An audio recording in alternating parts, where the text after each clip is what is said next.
మిర్చి రైతులను ఆదుకుంటామని హామీ ఇచ్చారు ఏపీ సీఎం చంద్రబాబు నాయుడు. మిర్చి రైతులు ట్రేడర్లతో సమావేశమైన చంద్రబాబు క్వింటా మిర్చి ధర 11,781 రూపాయల కంటే తగ్గితే కేంద్రం ద్వారా కొనుగోలు చేసేందుకు ప్రయత్నిస్తామన్నారు.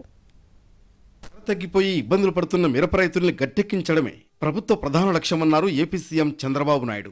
ప్రభుత్వానికి ఎగుమతిదారులు, వ్యాపారులు, కమిషన్ ఏజెంట్లు సహకరించాలని కోరారు. ఎట్టి పరిస్థితుల్లో మిరప రైతుల్ని ఆదుకోవాలన్నదే తన తాపత్రయమన్నారు.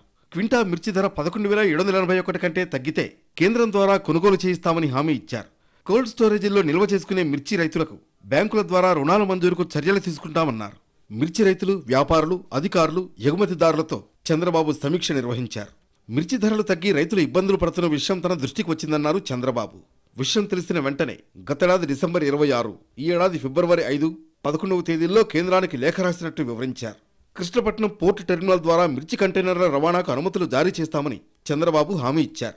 గుంటూరు మార్కెట్ యార్డ్లో లారీ యజమానుల తీరుపై రైతులు ఫిర్యాదు చేయగా దానిపై చర్యలు తీసుకోవాలని చంద్రబాబు ఆదేశాలు జారీ చేశారు.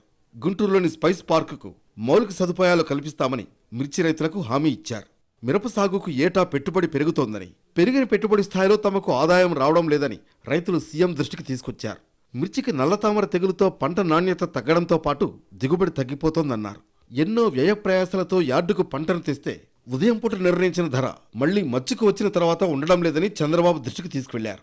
లారీ యాజమాన్యాలు ఎక్కువ కిరాయిలు వసూలు చేస్తున్నట్లు కంప్లైంట్ చేశారు. దీనిపై స్పందించిన చంద్రబాబు మిర్చి రైతుల నుంచి కిరాయి ఎక్కువ వసూలు చేసే లారీ యాజమాన్యాలపై కఠిన చర్యలు తీసుకోవాలని అధికారుల్ని ఆదేశించారు.